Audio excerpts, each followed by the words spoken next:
Olá, seja bem-vindo mais uma vez ao culto da Igreja Presbiteriana de Tambaú. Essa comunidade de corações amigos e de braços abertos que recebe sempre com muita alegria e satisfação você, sua família e amigos. Nesta ocasião, vamos cultuar juntos, ouvindo uma palavra especial que abre uma sequência de mensagens sobre o trabalho conjunto, a missão de Deus na nossa vida. Nós estaremos falando sobre Juntos Podemos Mais. Como é possível, juntando esforços, dons e qualificações de cada um de nós, fazer o trabalho de Deus e cumprir a missão que o Senhor tem para cada um de nós. Espero que a mensagem chegue ao seu coração como algo poderoso que transforme sua vida e abençoe a sua semana. Muito obrigado, Deus abençoe você. Queridos, aqueles que chegaram após o início do culto, eu gostaria de saudá-los com a graça e com a paz do Senhor Jesus Cristo. Que Deus os abençoe, que nós possamos ter continuamente momentos como esse de adoração e de louvor ao Senhor. Certamente Deus merece toda a honra, toda a glória, todo o louvor. Ele é um Deus majestoso, um Deus cheio de graça e misericórdia. Imaginemos nós, cada um de nós, o quão maravilhoso é, por exemplo, estar aqui, sabendo você e eu quem nós somos, o quão falhos, imperfeitos, fracos, pecadores, continuamente pecando contra Deus, quer por palavras, pensamentos, atitudes, omissões, e de repente Deus nos congrega num primeiro dia da semana, no dia do Senhor, para estando aqui poder adorá-lo. Ele que é santo, que é justo, que é puro, Deus que não peca nem tolera o pecado, no entanto nos ama, cada um de nós, e isso é graça. Se nós parássemos o culto agora, já teríamos tido a certeza de que Deus nos acolheu neste lugar, como filhos e filhas para nos abençoar. Isso é motivo de louvor e de gratidão. Mas veja como Deus é gracioso, além disso, Ele deseja falar conosco, por meio da sua palavra. E é isso que nós vamos ouvir agora, não a voz de um homem, mas a voz de Deus, porque precisamos ouvir a voz desse Deus. Eu gostaria de convidar você, portanto, a abrir a palavra de Deus no livro de Atos dos Apóstolos, capítulo 1, onde nós iremos ler alguns versículos, ainda que façamos menção a outros versículos da palavra de Deus. Nós vamos nos basear em Atos capítulo 1, verso 8, eu lhe convido a abrir a palavra do Senhor, e aí nós vamos ler e logo depois vamos orar, pedindo a Deus que fale conosco e que nesta noite o motivo de estarmos aqui se cumpra, de ter um encontro com o Senhor e de sermos abençoados pelo Pai. Atos capítulo 1, nós não vamos ler somente a partir do verso 8, mas a partir do verso 6 em diante. Atos 1, 6 em diante.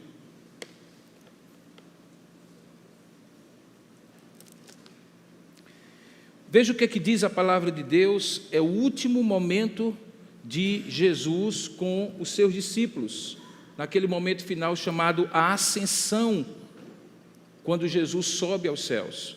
Diz assim a palavra de Deus: então os que estavam reunidos lhe perguntaram a Jesus: Senhor, será esse o tempo em que restaures o reino a Israel?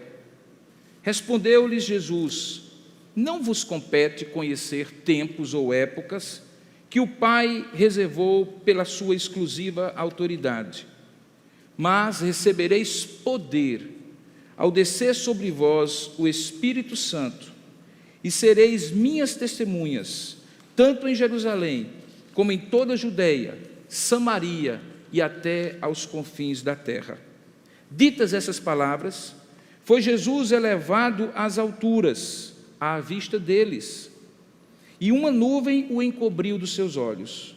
E estando ele ainda com os olhos fitos no céu, enquanto Jesus subia, eis que 2 varões, vestidos de branco, na verdade 2 anjos, se puseram ao lado deles e lhes disseram: varões galileus, por que estáis olhando para as alturas? Esse Jesus que dentre vós foi assunto ao céu, virá do modo como o viste subir. Que Deus abençoe sua palavra. Curva sua cabeça por um instante, vamos pedir a Deus que fale conosco. Coloque sua vida diante do Senhor. Vamos rogar ao Senhor que nos ministre ao coração. Senhor nosso Deus e nosso eterno Pai, nós louvamos o Teu nome, porque estando aqui na Tua presença não faz sentido algum cantarmos, orarmos, lermos a Tua palavra, ministrarmos louvores, sem que o Teu Espírito Santo tenha a oportunidade, além de todos esses momentos, de utilizar-se da Sua palavra para ministrar ao nosso coração. Esse diálogo que nós cultuamos, em que nós adoramos, em que nós ministramos louvores ao Teu nome, só é completo se o nosso coração for dilatado, aberto, expandido para ouvir a Tua voz. É isso que nós te pedimos agora, Pai. Que neste lugar onde reside o Teu povo em adoração, quando 2 ou 3 estão reunidos em Teu nome, o Teu Espírito se valha da Sua palavra para trazer ao nosso coração a Tua palavra específica para cada um de nós nessa noite. Fala conosco, Senhor. Oramos para que o Teu Espírito tenha acesso ao nosso coração, que qualquer barreira ou obstáculo que existe em nós possa ser transposta, e o Teu Espírito aplica a palavra que nesta noite Tu reservaste para cada um de nós e que não pode voltar vazia para Ti. Fala conosco, Senhor, estamos aqui para Te ouvir, pois é assim que nós Te oramos e Te agradecemos, em nome e para a glória de Jesus. Amém. Recentemente eu estava lendo alguns blogs e alguns sites da internet, alguns dos quais tratavam da situação atual do nosso país, e um chamou minha atenção pelo título. O conteúdo muito bom, mas o título foi que me chamou a atenção. O título era o seguinte: quem realmente manda no Brasil hoje? Bom, se você está minimamente atualizado, certamente um título desse chama a sua atenção, porque eu também gostaria de saber. Imagino que você também, afinal de contas, quem manda no Brasil hoje? Existe claramente uma série de complicadores que fazem com que aquela coisa natural de cada um poder mandar na sua competência, os 3 poderes, o império das leis e tudo mais, está realmente muito confuso hoje. É possível que uma decisão de manhã, tomada por um dos detentores de poder, seja ele qual for, seja desfeita à tarde, refeita à noite, e nós acordemos com uma decisão completamente diferente. A verdade é que nós não temos segurança nem certeza para onde nós iremos. Seja um governo, seja outro, seja uma presidenta afastada, seja um presidente interino, o fato é que todos nós ficamos perguntando, afinal de contas, quem que manda no Brasil hoje? O articulista dizia que essa resposta só seria conseguida com o tempo. À medida em que as coisas fossem evoluindo, as revelações fossem acontecendo e nós começássemos a ver, afinal de contas, quem se manteria no poder ou quem sairia do poder, quem teria força para ficar e quem não teria força para ficar. Curiosamente, eu estava lendo, numa das minhas leituras, alguns textos relacionados à missão de Deus ou à missão de Deus para nós. E caiu-me alguns textos daquilo que nós chamamos de a Grande Comissão. A Grande Comissão é um termo que é usado para designar alguns textos bíblicos que revelam que Jesus Cristo, ao ser assunto aos céus, ressuscitar depois de ter sido crucificado e morto, não nos deixou à nossa própria sorte e não nos deixou com uma agenda aberta ou com uma agenda livre, mais ou menos como foi aquele pensamento difícil de ser encoberto pelos 2 discípulos de Emaús, quando amargurados no caminho de Emaús, ou saindo de Jerusalém para Emaús, ressaltaram para Jesus, até então oculto, que caminhava com eles, algum sentimento do tipo, e agora, o que é que nós vamos fazer? Quem, afinal de contas, a quem nós realmente vamos dedicar a vida? A Grande Comissão revela que depois que Jesus morre, ressuscita, aparece várias vezes aos seus discípulos, ele está num texto que nós acabamos de ler e em outros, antes mesmo dele morrer, designando para nós uma missão. É aquilo que nós chamaríamos de a missão de Deus, ou a Missio Dei, ou seja, aquilo que Deus tem na sua agenda, e que nossa agenda é particularmente dependente da agenda de Deus. Nós não temos uma missão, nós temos a missão que Deus nos encarrega. Assim como o soldado é obediente às ordens superiores, assim somos nós. Um desses textos é justamente esse texto de Atos capítulo 1, que é o último momento em que Jesus está com os seus discípulos, está indo assunto aos céus, ele vai subir como nós acabamos de ler, e ele então dá as últimas palavras para aqueles que estavam ali reunidos numa situação, digamos assim, extremamente temerosa, porque Jesus havia acabado de ser morto, eles sabiam que eram os principais alvos do Império Romano e também dos judeus, e também poderiam ser mortos. Diz o texto que eles estavam no cenáculo, temerosos, o texto seguinte diz isso, quando o Espírito Santo se derrama sobre eles, no dia de Pentecostes. Era esse o contexto de muita confusão, de muito medo, de muita angústia, no qual Jesus dá as suas últimas instruções para os seus discípulos. Ele dá as suas últimas palavras, ele explicita qual é a missão que ele estava dando agora para a sua igreja. E que é a mesma missão, irmãos, que ele dá para nós hoje. A missão que ele dá para os seus apóstolos é a missão que ele dá para a sua igreja em todos os tempos e épocas. É a nossa missão. Estudando então sobre esse assunto, eu me deparei com um comentário de um homem, talvez alguns aqui já tenham ouvido falar, chamado Abraham Kuyper. Abraham Kuyper foi primeiro-ministro da Holanda, foi um homem que, sendo reformado, presbiteriano, sendo calvinista, interessou-se pela aplicação de sua fé à vida pública. Se tornou primeiro-ministro da Holanda, fundou a Universidade Livre de Amsterdã, e é uma das grandes figuras. Ele propôs uma maneira de nós entendermos esta missão dentro de outras tantas missões, dentro de tantas outras esferas. Na verdade, essa expressão esferas foi criada por ele, onde ele mostrou que as coisas que nós vivemos na Terra, elas se interpenetram. Nós temos várias esferas de poder ou de autoridade, em que o reino de Deus está sobre todas elas, nos conduzindo numa direção, de modo que seja na academia, na política, na sociedade, ou em qualquer outro lugar, nós estamos a serviço de uma missão, de uma esfera maior, ainda que se expresse numa esfera mais específica. Quando nós olhamos esse texto, nós conseguimos então compreender que, de fato, o evangelista Lucas, que escreve o livro de Atos, em companhia com o evangelho de Lucas, o terceiro, como se fosse um só volume, tanto é que no início ele diz: escrevi o primeiro livro, ó Teófilo, Atos 1:1, referindo-se ao evangelho de Lucas. A gente compreende então que o evangelista Lucas nos mostra claramente nesse texto qual é a nossa missão. E mais do que isso, quem é que manda na nossa missão? Quem é o Senhor da missão? E o que ele tem para nos mostrar em termos de poder, de força e de habilidade para fazer essa missão. Volte os seus olhos para o texto, junto comigo. Perceba que eles estavam reunidos e estavam perguntando a Jesus, Atos 1:6, qual seria o tempo em que estas coisas que estavam sendo ensinadas há tanto tempo e que Jesus estava revigorado e revisando com eles, ensinando novamente, iriam acontecer. Jesus então deixa claro que há uma esfera que não competia a ele saber. Ele dá a essa esfera o nome de tempos ou épocas, verso 7, que o Pai reservou para a sua ou pela sua exclusiva autoridade. É como se ele dissesse que há coisas, como diz Deuteronômio 29, que são encobertas, que nós não compreendemos, não devemos nos imiscuir, nem procurar sondar, porque elas estão reservadas pelos grandes mistérios de Deus na história.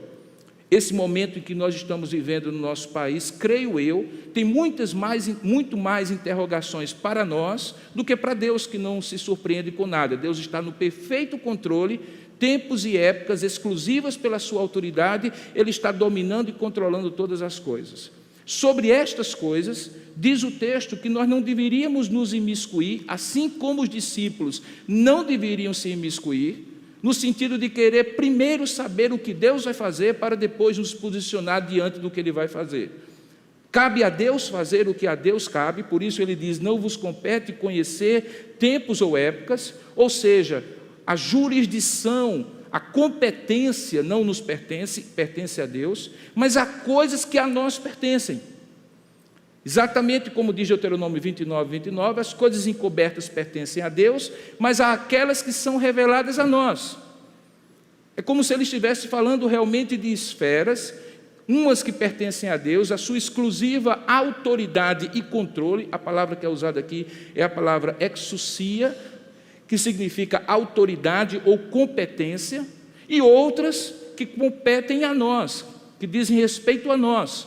Então, embora digamos que existe uma só missão para o povo de Deus, existe uma parte desta missão que está dirigida de maneira oculta por Deus, e outra que é a mesma missão que tem a ver comigo e com você. E quando eu me posiciono e ajo de acordo com a missão de Deus, eu cumpro a minha parte da história, a minha esfera de influência. Fica muito claro quando Jesus então continua e diz assim, olha, por um lado não vos compete, verso 7, conhecer, ter conhecimento, dominar, compreender, tempos ou épocas que o Pai reservou pela sua exclusiva autoridade.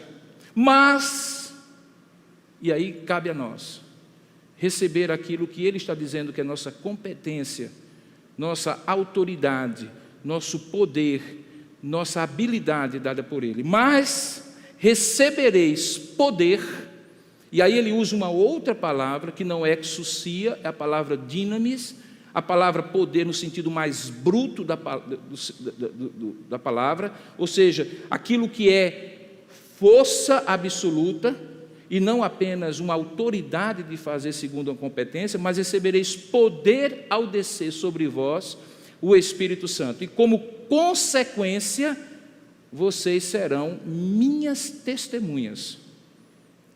Ou seja, cabe a vocês contar tudo o que vocês viram e ouviram enquanto conviveram comigo. Essa é a parte de vocês. Para isso eu vou lhes dar poder, quando o Espírito Santo descer sobre vós, e Ele lhes dará poder para serem minhas testemunhas, e não apenas aqui em Jerusalém, onde vocês estão, dizia Jesus. Veja o texto, mas em toda Judeia, Samaria e até aos confins da terra. Uma igreja multicultural, formada não apenas por judeus, um povo de uma nova aliança, onde o Pai, através de Jesus, tinha quebrado toda barreira étnica, política, geográfica, histórica que fosse, e tinham formado um só povo, debaixo de uma só fé, um só batismo. Este povo também seria um povo que não apenas atenderia às necessidades espirituais dos judeus em Jerusalém e em Judeia, mas também aos samaritanos, que eram inimigos dos judeus, e também até os confins da terra, aos gentios pagãos que os judeus rejeitavam. Veja que tudo isso está implícito ou explícito, para aqueles que compreenderem de maneira mais abrangente, nesta missão de Deus. O que Deus então nos garante para fazer a nossa parte? Porque talvez a coisa mais esquisita quando nós dividimos partes ou esferas é quando a gente imagina que quando Deus diz essa é a sua parte, Ele está dizendo assim, vai lá e se vira. Na verdade Ele não está dizendo isso. Ele está dizendo, cabe a você fazer isso, mas eu vou lhe dar poder para fazer isso. Você vai fazer porque faz parte da sua esfera de competência. Eu não posso testemunhar de mim mesmo, eu coloquei vocês na terra para vocês testemunharem do que eu fiz na vida de vocês. O abrir da boca, o agir com as mãos, o caminhar na direção do perdido, em Judeia, Samaria, até os confins da terra, cabe a vocês. Mas vocês não irão sozinhos. Eu lhes darei poder, eu lhes darei autoridade, eu lhes darei habilidade. E é justamente sobre esse poder, sobre esta autoridade e sobre esta habilidade, que são três coisas diferentes, que repousa a contribuição de Deus para que nós cumpramos a missão. Nós não estamos sós. Na verdade, Lucas capítulo 24, verso 49, deixa muito claro, Jesus, o mesmo Lucas, diz assim, quando os discípulos estavam ainda com Jesus vivo, antes da crucificação, Jesus disse assim, claramente, olha, por enquanto vocês ficam aqui, fiquem aqui ainda, porque a promessa do Pai se cumprirá. E ele estava refletindo sobre o Apocalipse, sobre o Pentecostes. E no Pentecostes o Espírito de Deus derramará sobre vocês. E aí vocês passarão a ser testemunhas. Hoje ele não diz, fica aqui. Hoje ele diz como Mateus capítulo 28, ide por todo o mundo e pregai o evangelho a toda criatura. Ou como Marcos, capítulo 16, e de fazer discípulos de todas as nações. Ou melhor, ao contrário, e de fazer discípulos de todas as nações em Mateus, e de por todo mundo e pregar o evangelho em Marcos. Nós estamos então diante de um Deus que nos comissiona, daí a ideia de grande comissão, que nos dá um mandato, que não apenas nos reúne num povo, num domingo como esse, para sermos abençoados, edificados, termos esse momento gostoso de culto, de comunhão, semelhante ao Monte da Transfiguração, mas existe um vale quando se desce do monte, aquela segunda, terça, quarta, quinta, em que eu e você estaremos inseridos na academia, na universidade, estaremos no colégio, estaremos no trabalho, estaremos no nosso condomínio, e lá nós somos missionários. O que é que nós podemos ter por certeza que Deus nos dará quando Ele nos convida à missão? Quando, como eu falei hoje pela manhã na escola bíblica dominical, no culto devocional, quando nós temos consciência que juntos podemos mais. O que significa esse poder mais? Poder humano, habilidade humana, programa de desenvolvimento individual, que você então faz um currículo e uma capacitação continuada. Bom, com certeza existem vários processos pelos quais Deus lhe capacita. Mas o que é que Ele garante por certeza? Ele garante por certeza autoridade, poder e habilidade. E é disso que nós estamos falando agora. Veja, quando nós falamos de poder, nós estamos falando não de alguma coisa que Deus dá. Nós estamos falando de alguma coisa que Deus é. Nós acabamos de cantar uma música composta por Kleber Lucas, que tem vários nomes de Deus. Eu não sei, porque eu sou ruim de decorar versos musicais, se lá ali, ou melhor, na música tem El Shaddai. Tem? Tem, não tem? Alguém aqui imagina o que significa no hebraico esse termo El Shaddai? El Shaddai significa Deus Todo-Poderoso. É um dos nomes de Deus. É aquilo que no Novo Testamento os escritores chamavam de o Pantocrator, o Deus que pode tudo, o poderoso, o acima de todas as coisas. Tanto no Antigo Testamento como no Novo Testamento, fica muito claro que poder não é alguma coisa que Deus dá, não é um presente que Ele tira do bolso e entrega para nós. Daí porque toda a acepção da palavra tem a ver com Deus compartilhar o que Ele é conosco, porque Deus é o Pantocrator, porque Deus é o El Shaddai, porque Deus é o Todo-Poderoso, porque Deus pode fazer todas as coisas segundo a sua santidade e vontade soberana, é que Ele compartilha conosco esse poder. Ele divide conosco, sem que dele diminua, parte desse poder. Quando o texto diz então, recebereis poder, ele está falando exatamente disso. E é curioso, irmãos, quando você vai fazendo uma teologia bíblica de Gênesis a Apocalipse, o uso dessa palavra. Eu descobri coisas incríveis. Uma delas é que há 3 momentos em que essa palavra El Shaddai é mais usada em toda a história bíblica. Curiosamente, 3 momentos. Só para você ter uma ideia, das 125 referências só no Antigo Testamento a essa palavra El Shaddai, 63 estão em que livro? Alguém imagina? Salmos, quem sabe? Êxodo, no livro de Êxodo, quem sabe? Na época da peregrinação? Não, no livro de Jó. 63 referências das 125 sobre o poder de Deus, o poder infinito de Deus, Deus como El Shaddai, estão em Gênesis, estão em Jó. Mas o que é que significa para nós Jó na coleção dos livros bíblicos? Um momento de fragilidade humana, de sofrimento, de confusão, de dor, de dúvida. Jó é aquele homem que realmente fica a se perguntar onde está o Deus Todo-Poderoso. E é justamente lá que Deus se revela como o Deus Todo-Poderoso, nos dando uma pista. Aquilo que Paulo escreve depois aos Romanos, que o poder de Deus se aperfeiçoa na nossa fraqueza.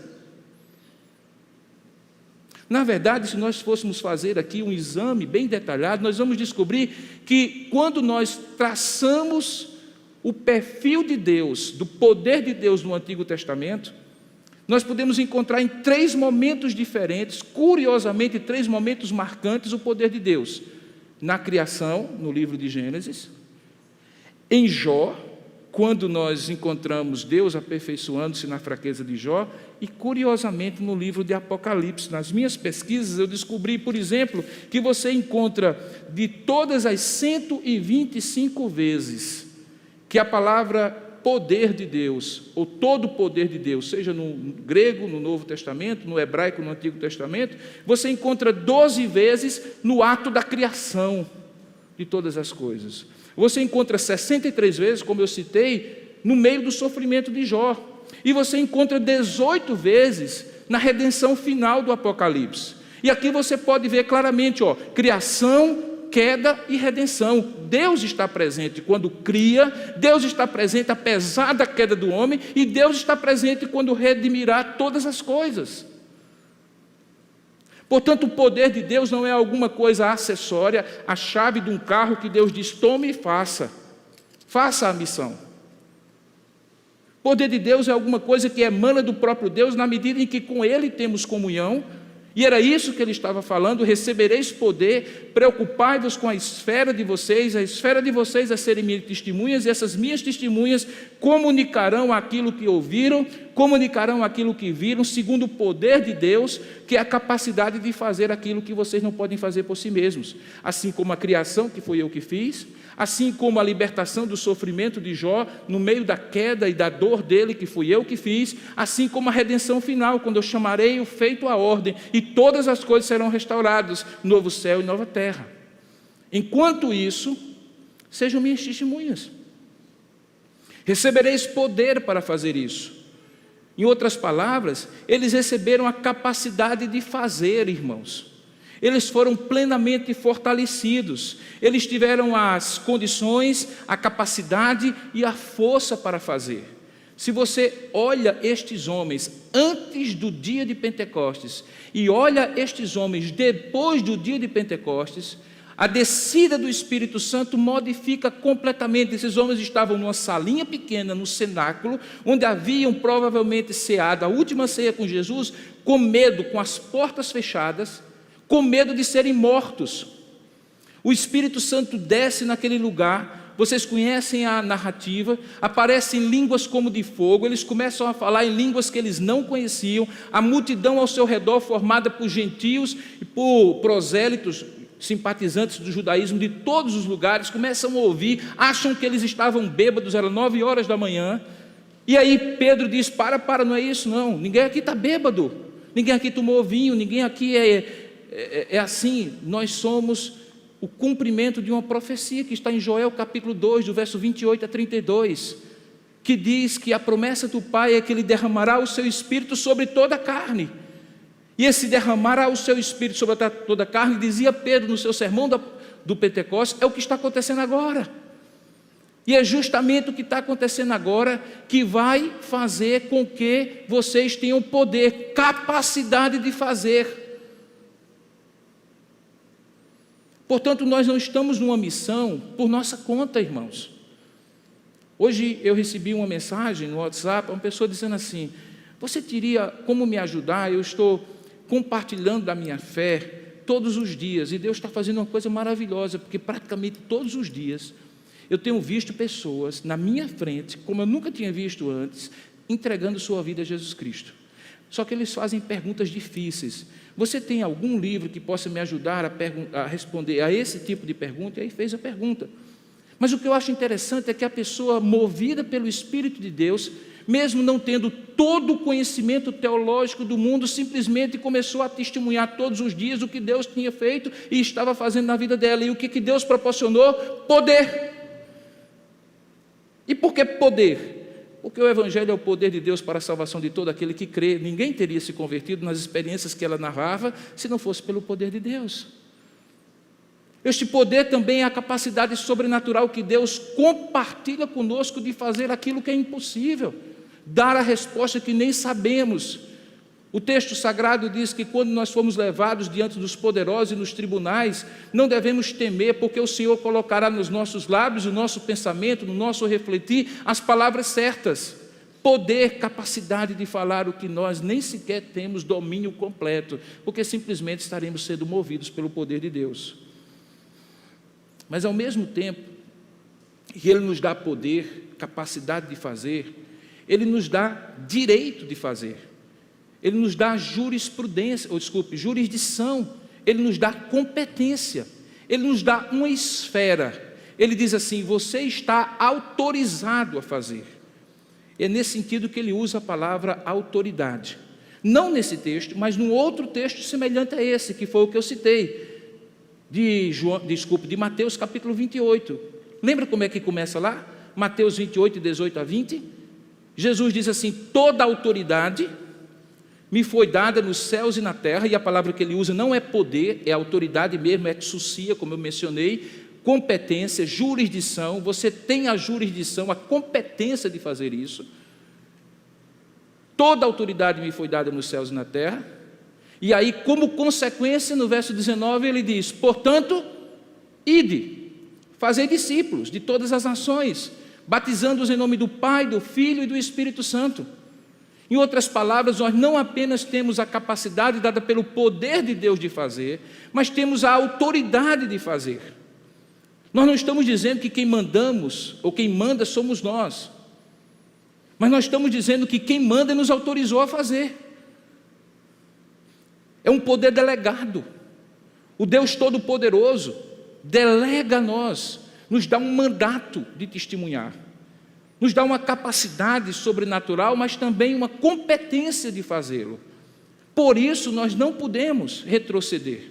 Lembra que quando os apóstolos Pedro e João, em Atos capítulo 4, são inquiridos, são interrogados sobre com que poder, em nome de quem, baseado em que autoridade eles tinham curado o homem que estava aleijado na porta do templo, qual é a resposta que ele dá? Eles dizem assim: olha, nós temos certeza de uma coisa, que quando vocês nos perguntam em nome de quem, ou baseado em que autoridade nós fazemos isso, que nós estamos baseados numa autoridade muito clara. Eles dizem assim, olha só, Atos capítulo 4, é perguntado para eles, e aí eles dizem assim, verso 8, verso 7 é perguntado: com que poder ou em nome de quem fizeste isso? E aí no versículo 8 Pedro diz, cheio do Espírito Santo, autoridades do povo. Ele reconhecia a esfera de autoridade daqueles que estavam ali no Sinédrio. O Sinédrio era não somente o Supremo Tribunal Federal da época para dirimir questões judiciais, mas também era para dirimir questões religiosas. Foi lá que Jesus foi julgado. E aí é dito para eles, autoridades do povo e anciãos, visto que hoje somos interrogados a propósito do benefício feito a um homem enfermo e do modo por que ele foi curado, tomai conhecimento. Irmãos, é de uma ousadia tremenda. 2 pescadores, Pedro e João, diante da Suprema Corte de Israel: olha, nós queremos notificar você, tome conhecimento, viu? Saiba de uma coisa, é que o que foi feito em nome de Jesus Cristo, o Nazareno, a quem vós crucificastes. Imagina isso? Alguém chegar numa audiência pública fazendo uma sustentação oral diante do Supremo Tribunal Federal e então estirar o dedo e dizer para aqueles ministros que eles tinham acabado de cometer um crime, era em nome daquele que tinha sido injustamente crucificado, que a cura tinha sido feita àquele homem? Que ousadia! O que fez esses homens fazerem isso? Loucura? Convicção plena, irmãos, de que eles estavam revestidos de uma autoridade superior até mesmo àquele Sinédrio. E é esse tipo de ousadia, que não tem nada a ver com atrevimento, que não tem nada a ver com ousadia humana, com orgulho ou prepotência, mas com convicção de quem está mandando, que eles fazem aquilo. E diz o texto ainda mais acima, ele diz assim: vós crucificastes e Deus ressuscitou dentre os mortos. Sim, foi em seu nome que esse que está aí curado perante vós foi curado. Qual é a consequência disso? Verso 13, diz o texto que ao verem a intrepidez, a palavra correta lá é ousadia, ao verem a ousadia de Pedro e João, sabendo que eram homens iletrados e incultos, admiraram-se. E qual foi a constatação final deles? Eles reconheceram que eles tinham estado com Jesus. Veja aí como a autoridade emana de Jesus para eles e eles naturalmente a exercem. Quem tem estado com Jesus não lhe falta autoridade. Não lhe falta poder, capacidade de fazer, mas também não lhe falta consciência e ousadia de exercer esse poder, porque lhe foi dado um direito ou uma permissão de fazer. Eles foram totalmente autorizados, eles tinham o direito, eles tinham a procuração, eles tinham o munus, eles tinham o mandato de fazer aquilo que eles estavam fazendo. E o que eles eram? Iletrados pescadores do mar da Galileia. Por que que eles fizeram isso? Porque eles reconheceram que havia um pantocrator, um El Shaddai acima das autoridades religiosas daquele povo. E era em nome deste pantocrator, em cima desse El Shaddai, da palavra que ele proferia, do mandato que ele havia dado, que eles faziam o que eles tinham feito.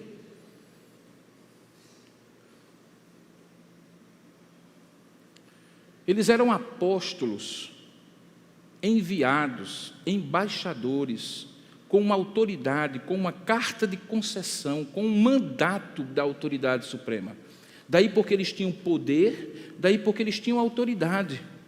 Mas eles tinham também algo que Deus lhes havia dado. Deus também lhes havia dado habilidade. São 3 palavras que se interpenetram, irmãos. Poder, que é a capacidade de fazer, autoridade, que é o direito de fazer, e a habilidade, que é a condição ou a sabedoria de fazer. Porque é possível que você tenha vontade de fazer, reconheça a autoridade de Deus, seja revestido pelo poder de Deus, mas é preciso que você também seja habilidoso no fazer.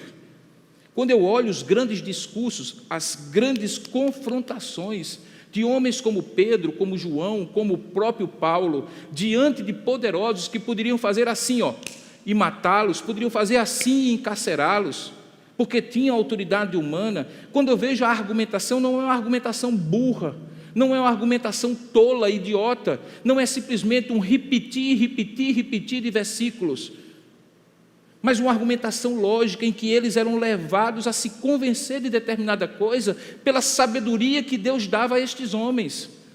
Sabedoria para poder usar o poder, sabedoria para poder usar a autoridade, sabedoria. Como é que nós vemos isso? Não nesses textos, mas numa outra parte da Bíblia, que está em Efésios capítulo 4, quando Deus, como nós falamos hoje pela manhã no mesmo texto, diz claramente que Ele deu dons espirituais. Veja Efésios capítulo 4, que logo no início, Paulo, que estava prisioneiro, Efésios capítulo 4, verso 1, chama a atenção daqueles homens e mulheres da igreja de Éfeso, dizendo assim: olha, vocês precisam andar de modo digno da vocação de vocês. Vocês foram vocacionados, foram chamados, vocês foram chamados para serem do Senhor, para serem servos de Deus, para serem missionários. É preciso que haja uma correspondência entre o que vocês dizem e falam com aquilo que vocês vivem, daquilo que vocês creem com aquilo que vocês praticam. E aí ele dá uma série de instruções, até que chega um determinado momento em que ele começa a dizer como Deus estaria dando para eles habilidades. Eu costumo dizer que talentos são habilidades naturais que independem de você crer ou não em Deus. A gente talentosa que é ateia, que tem talento musical, talento e habilidades interpessoais, que consegue fazer coisas sensacionais, são pessoas talentosas. Eu não gostaria aqui de gastar muito tempo explicando como é que esse talento é criado e fomentado. Tem um componente genético, sem dúvida alguma, hereditário, sem dúvida alguma, mas também tem uma certa estimulação desde o início da vida dessa pessoa. Mas o que eu gostaria de focar aqui é mostrar que, do mesmo jeito que existe um talento natural, musicalidade, por exemplo, existe, por outro lado, dons espirituais. Os dons espirituais são habilidades espirituais que Deus dá a quem crê em Jesus Cristo como Senhor e Salvador da sua vida. O Espírito Santo vem habitar em nós no momento da regeneração, e com ele vem o fruto que ele produz, que é o amor, e vem com ele os dons, que são as habilidades para cumprir a missão. Não descobrimos todos os talentos, nem todos os dons na hora em que nós nos convertemos. Muitas vezes vamos descobrindo ao longo da vida cristã, na medida em que as experiências vão acontecendo, e vamos descobrindo no que é que Deus tem nos dado a habilidade de fazer. E aí ele diz, ora, verso 10, Aquele que desceu é também o mesmo que subiu. Ele estava se referindo a Jesus Cristo. Ele estava falando da ascensão, exatamente o mesmo episódio que nós lemos no texto básico da mensagem, Atos capítulo 1. Ele diz, no momento em que ele subiu, diz o texto, que ele subiu acima de todos os céus, verso 10, para encher ou preencher todas as coisas, e ele mesmo concedeu. É uma concessão, uma doação que Deus faz em Jesus Cristo, alguns para serem apóstolos, alguns para serem evangelistas, alguns para serem profetas, alguns para serem pastores e mestres. Essa lista não é completa, eu expliquei pela manhã, ela se refere àqueles chamados dons ministeriais, para quem lidera a igreja, mas existem outros tantos dons que Deus vai dando na medida em que nós vamos descobrindo que existe uma missão, e a grande pergunta é, ok, Senhor, eu creio nessa missão, eu tenho recebido o poder de Deus para essa missão, eu reconheço a autoridade do Senhor para que eu faça essa missão acima de todas as esferas de autoridades do mundo, mas como é que eu faço? Me dê a habilidade lhe foi dada, meu irmão. São os dons espirituais que estão aí, alguns deles adormecidos, alguns poucos exercitados, e Deus quer que você exercite, que você exerça esses dons. As habilidades espirituais nos dão sabedoria no fazer a obra, o poder nos dá a capacidade de fazer, a autoridade nos dá o direito de fazer, mas os dons espirituais nos dão as habilidades, a sabedoria no fazer. Há um aperfeiçoamento dos discípulos, ele mesmo concede e diz assim, olha, desenvolva os melhores dons. Aqueles homens foram especificamente habilitados, eles receberam o dom do apostolado, eles eram apóstolos, e como apóstolos eles tinham as melhores orientações, eles tinham a tecnologia, o modus operandi, o know-how, eles tinham a especialização e a sensibilidade de aplicar corretamente o que tinha de ser feito ao caso concreto. Assim como é com você, querido. Talvez você não seja apóstolo, nem profeta, nem mestre, nem evangelista, Deus lhe concedeu outros dons, certamente cada crente tem um dom, porque Deus não nos criou no mundo em Cristo para sermos inúteis, todos nós temos uma utilidade no reino, e a grande pergunta é, o que você está fazendo desses dons? Porque o poder você recebeu, se você é de Cristo, o Espírito Santo habita em você. Se você um dia entregou a Jesus Cristo a sua vida, o Espírito Santo habita em você, e é Ele que diz, seja minha testemunha, porque eu lhe dou o poder, a capacidade de fazer isso. Autoridade você recebeu. Tanto é que em Mateus capítulo 28, fica tão claro esse texto, que logo depois Jesus detalha como essa autoridade é exercida. Mateus capítulo 28, olha que coisa maravilhosa, ele diz, toda autoridade me foi dada nos céus e na terra, portanto ide, fazei discípulos de todas as nações, e aí, Marcos capítulo 16, não é Mateus 28, eu estou confundindo os dois textos, Marcos capítulo 16, veja o que ele diz claramente o seguinte, finalmente, 16:14, finalmente apareceu Jesus aos 11, quando eles estavam à mesa, censurou-lhes a incredulidade e a dureza de coração, porque não deram crédito aos que o tinham visto já ressuscitado. E então disse-lhes no versículo 15, ide por todo o mundo, pregai o evangelho a toda criatura, quem crer e for batizado será salvo, quem porém não crer será condenado. E aí ele diz, e estes sinais de autoridade, de poder, hão de acompanhar aqueles que creem, em meu nome expelirão demônios, falarão novas línguas, pegarão em serpentes,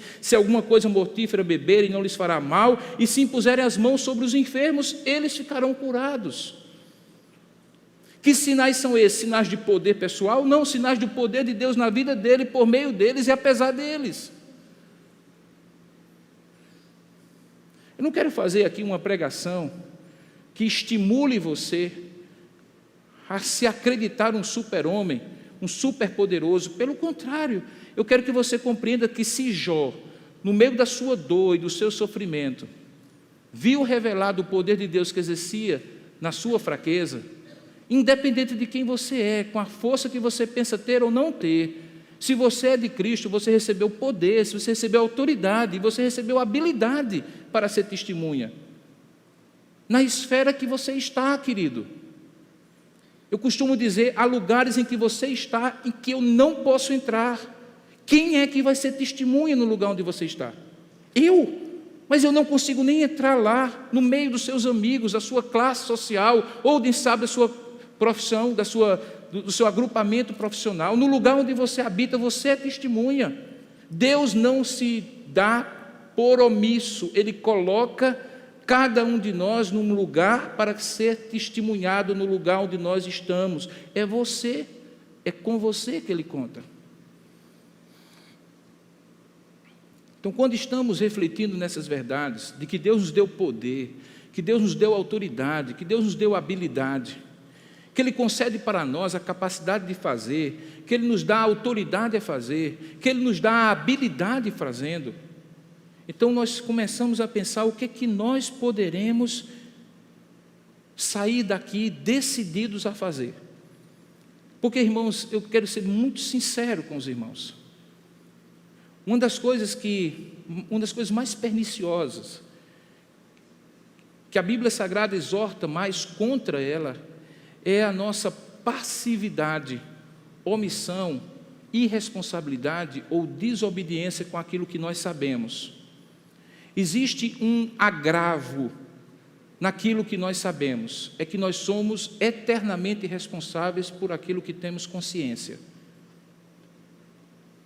Todas as vezes que somos conscientizados, como algumas vezes, a maioria de vocês já foi, da missão de Deus na vida de vocês, e nós continuamos inertes, deixando a vida passar como se a vida neste mundo fosse um passeio no playground, pensando muito mais em colocar nossas raízes nessa terra, quando deveríamos lembrar que somos peregrinos, e peregrino não tem bagagem pesada, peregrino não tem raízes onde anda, peregrino passa, peregrino tem um alvo, peregrino tem um objetivo, é o lugar para onde ele está indo, e enquanto ele está indo, ele deixa suas marcas na caminhada.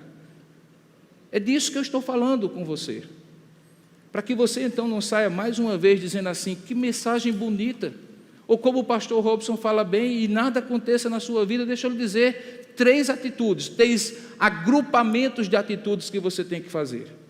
Em relação à autoridade, eu falei de poder, autoridade e habilidade. Em relação à autoridade, você precisa, em primeiro lugar, reconhecer as autoridades que estão aqui neste lugar, formais e informais.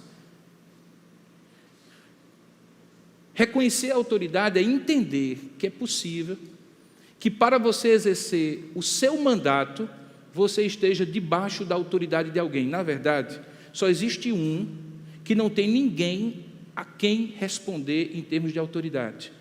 E esse é o Deus Todo-Poderoso, o Deus cheio de autoridade, o Deus que não tem ninguém acima dele. Todos nós, no entanto, temos alguém a quem responder. E essas autoridades sobre nós são formais ou informais. Reconhecer a autoridade dos outros lhe dá um coração humilde para exercer a sua autoridade, porque se você não reconhece a autoridade dos outros, ao exercer a sua autoridade você se torna um ditador, um tirano, e esse é o risco de nós querermos ser igual a Deus, pantocratores ou deuses todos poderosos, e nenhum de nós o é. Reconheça as autoridades de Deus. Às vezes a autoridade de Deus na sua vida não tem a formalidade de ser alguém que tem um título ou uma função. Às vezes alguém é posto sobre a sua vida como uma autoridade espiritual, alguém que lhe orienta, que lhe guia, alguém que lhe inspira, alguém que lhe direciona, alguém que ora por você, alguém que lhe aconselha, alguém de quem você depende. De alguma forma existem autoridades no nosso meio e nenhum de nós pode exercer autoridade sem primeiro reconhecer as autoridades que estão sobre ele. Mas uma vez reconhecendo, exerça a sua autoridade. Exerça a sua autoridade, meu querido. Exerça a sua autoridade como um pai, exerça a sua autoridade como marido, como esposa, como mãe. Exerça a sua autoridade como professor, exerça a sua autoridade como líder, exerça a sua autoridade como chefe, dê o nome que você queira, mas exerça a sua autoridade. Agora, não exerça como um fim em si mesmo. Exerça como um meio para que o poder de Deus se revele através de você na vida de outros. Eu conheci recentemente uma pessoa que muito me inspira e muito me admira. Eu sempre estou admirado com ele. Quando você pensa numa pessoa que saiu lá do interior do Ceará, sem nenhum demérito pelo Ceará, poderia ser Paraíba ou qualquer um desses estados nossos nordestinos, cheio de dificuldades e privações, que passou fome, que precisava estudar à noite, nas madrugadas, enquanto trabalhava para poder comer. E você vê essa pessoa, depois de uma vida profissional, chegar à aposentadoria, tendo exercido 4 ou 5 superintendências no maior banco do nosso país, recebendo títulos e condecorações. E aí você encontra essa pessoa na igreja, que ao invés de toda pompa e circunstância que eventualmente essa carreira bem-sucedido o levaria, você o encontra ajudando as pessoas na igreja com as suas necessidades mais básicas, carregando de um lado para outro cestas básicas. Um homem que conviveu com 2 ou 3 presidentes, que exerceu poder e autoridade com esse nível de humildade. Então eu consigo entender que a autoridade não tem a ver com mandar, irmãos. A autoridade tem a ver com exercer um mandato que Deus concede, com a humildade. Por isso que Paulo começa Efésios falando sobre humildade, no capítulo 4, porque de fato o exercício da autoridade tem que ser com humildade, com cooperação com os demais. Exerça a sua autoridade. Essa pessoa comentava comigo, disse assim: Robson, eu não era para dar certo.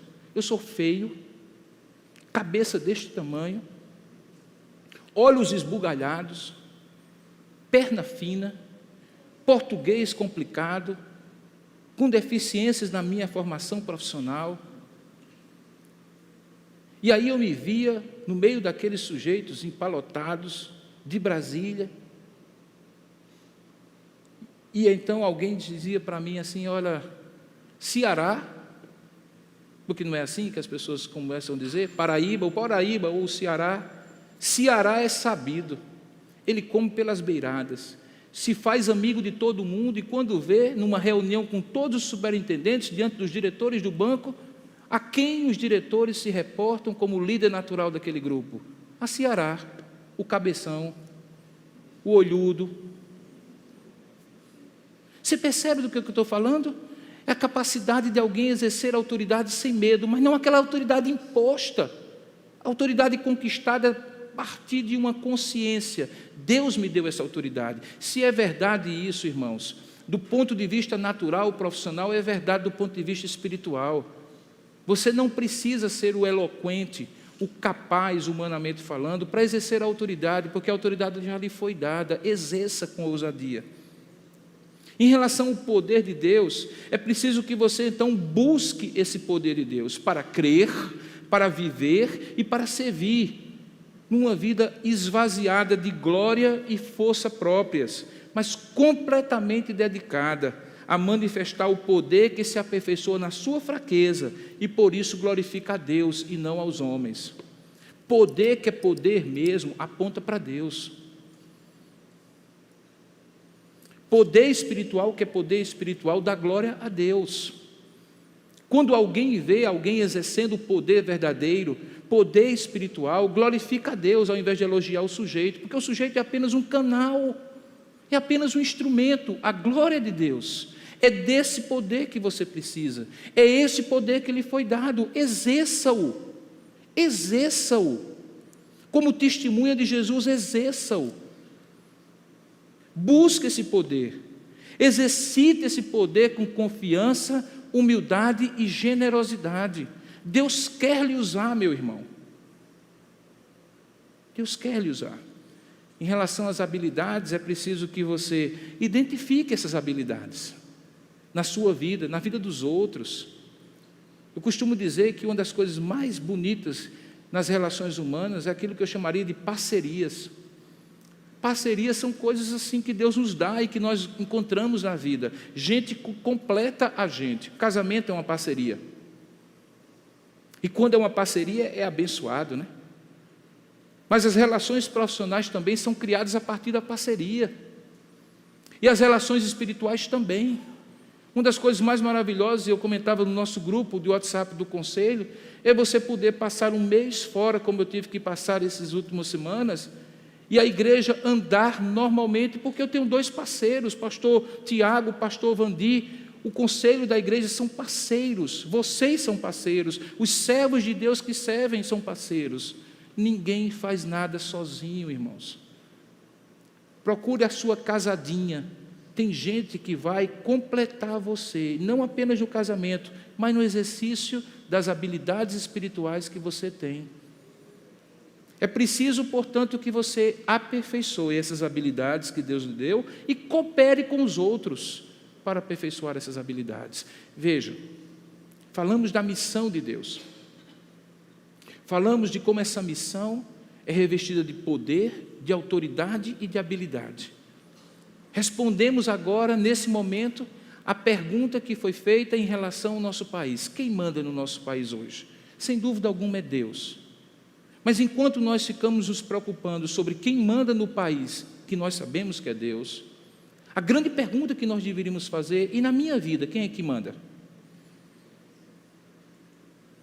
Porque eventualmente na sua vida e na minha vida, nós estamos vivenciando determinadas confusões, semelhantes àquelas que vivenciamos como nação. Não sabemos bem quais são aqueles valores que nos orientam. Ora vivemos pelos valores da palavra, ora nos tornamos carnais vendidos a aspirações deste mundo.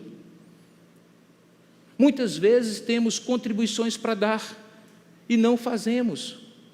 E aí esperamos que alguém de cima para baixo resolva a nossa vida, assim como todos nós cidadãos achamos que as instâncias de poder estão na praça dos 3 poderes. Mas o que diz a Constituição? Que o poder emana do povo. Achamos que exercemos a cidadania de 4 em 4 anos, ou de 2 em 2 quando elegemos alguém, mas não é assim. Se não é assim na esfera política, eu me valho agora de Abraão Kuyper, também na esfera espiritual, que a tudo interpenetra e perpassa, porque nós somos espirituais em tudo que somos e fazemos, também é assim. Você, querido, recebeu de Deus o poder para ser testemunha. Você recebeu a autoridade para ser testemunha. Você recebeu as habilidades para serem testemunhas. Não o ser é uma negação completa, absurda e de apostasia da missão que Deus lhe deu. Preste bem atenção, e eu encerro lembrando novamente essa história. Diante de um cenédrio, 2 homens pescadores operaram um milagre. Lhes foi perguntado com que poder e com que autoridade eles faziam isso.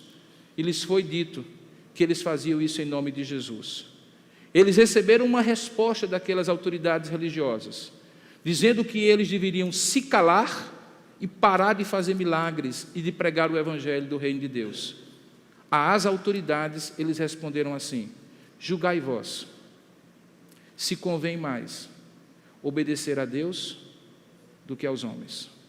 Fique claro, então, que nós não podemos, irmãos, nós não podemos deixar de falar daquilo que temos visto e ouvido, porque nós fomos chamados para ser testemunhas, e uma testemunha fiel fala o que viu, fala o que ouviu.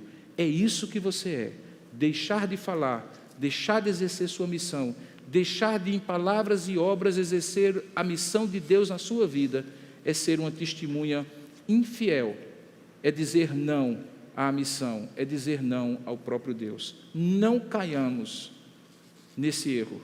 Deus nos deu uma missão, e esta missão, para cumprir, concedeu-nos poder, habilidade, autoridade e habilidade sobrenaturais. Que Deus o abençoe. Amanhã, hoje à noite, quando sairmos, a missão está diante de nós. Há uma coisa muito interessante, as coisas vão vindo, eu vou me lembrando, era para ter acabado já o sermão, mas assim, todas as vezes que você vai num culto em inglês, né, quem já foi em algum culto em inglês, no final, é dito, seja pelo pastor, pelo líder, que as pessoas estão livres, e a palavra que é usada é dismissed. Vocês podem ir. É interessante que essa palavra, ela tem uma origem. A parte final dela remete a missio, dismissed. A missio, a missão. E o que é missão? É dizer assim, que quando vocês saírem daquela porta, vocês estão livres agora para exercer a missão. Porque aqui, vocês foram capacitados, mais uma vez, por este sermão, pregado em nome de Jesus, a serem lembrados que o poder, a autoridade e a habilidade vocês têm. Quando terminarmos o culto, e impetrarmos a bênção e vocês saírem, ali está a missão de vocês esperando na porta da rua, seja ela exercida com fidelidade, como testemunha de Deus que você é. Que Deus lhe capacite. Amém. Vamos orar? Vamos colocar de pé? Nós vamos pedir a Deus, nessa hora, que essas lembranças daquilo que nós ouvimos e vimos, nos inspire e motive a orar e a praticar a missão, ser a missão de Deus na terra. Ó Deus amado e querido Pai, nessa hora em que cada um de nós é lembrado de verdades absolutas e eternas, transformadoras, que nós não saiamos daqui, Pai, acomodados, essa palavra ecoe, repercuta na nossa vida, incomodando-nos a sermos de fato missionários no pleno sentido da palavra. Que nenhum de nós se acomode a uma mentalidade burguesa de consumo espiritual. Chegamos, gostamos do culto, o nosso coração é aliviado de angústias, ouvimos a Tua voz, recebemos um ambiente acolhedor. Pai, isso é só uma preparação para o momento em que daqui saímos. E quando daqui sairmos, ó Pai, lembra-nos a cada um de nós, lembra-nos, recebereis poder e já tendes recebido, porque o Espírito Santo já lhes tem sido dado. Poder, autoridade e habilidade lhes tem sido concedido. Sê minha testemunha, tanto na sua Jerusalém, como na sua Judeia, Samaria e até os confins da terra. Pai, nos faz lembrar disso e não nos acomodar. É o que nós oramos e agradecemos em nome de Jesus. Amém, Senhor. Bom, agora você já sabe que Deus concedeu poder, autoridade e habilidade para você. Poder é a capacidade de fazer, autoridade é o direito de fazer e habilidade é a sabedoria de fazer. De modo que agora você pode ir, pode fazer a missão de Deus na sua vida. Deus tem lhe dado condições e direção para você ser um missionário, um instrumento de Deus nas mãos do Senhor. Que essa semana seja muito abençoada para você. Espero vê-lo aqui em alguns dos nossos cultos, eventos ou reuniões. Você está vendo aí na tela todas as formas de você nos contactar. E se for o caso, apareça aqui para tomar um café conosco. Ou então mande um e-mail. Aí está o e-mail que você pode contactar com a gente ou aparecer em algum dos nossos cultos. Deus abençoe você e até a próxima ocasião.